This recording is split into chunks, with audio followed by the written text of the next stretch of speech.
مع تصاعد التوتر في الخليج، يطرح التساؤل حول احتمال انزلاق التوترات الحالية إلى صراع أوسع على أرض الواقع بعيداً عن النفط والغاز. الهجمات شملت ضربات صاروخية وطائرات مسيرة على منشآت استراتيجية وسفن تجارية، وترافق ذلك مع تحذيرات مستمرة مع تصاعد الأزمة.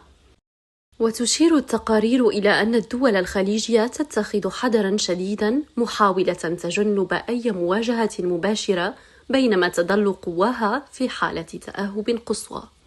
من جهة أخرى، تستمر إيران في استخدام مضيق هرمز كنقطة ضغط استراتيجية، مستغلة أهميته العالمية لضمان تصدير النفط والغاز دون الانخراط في صراع مباشر مع جميع دول المنطقة. ترتكز الحلول على أهمية الحوار والدبلوماسية في ظل اتساع رقعة الصراع في الخليج.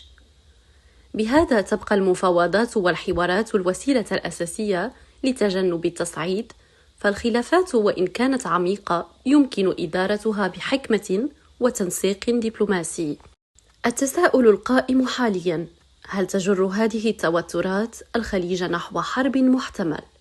حتى الآن لا تشير المؤشرات إلى تحول الأزمة إلى حرب شاملة بين دول الخليج وإيران، إلا أن استمرار الضربات واستهداف المنشآت الحيوية يزيد من احتماليات تصعيد محلي أو محدود قد يخرج عن السيطرة، خصوصاً إذا تكررت الأخطاء التقديرية أو التصرفات الانفعالية.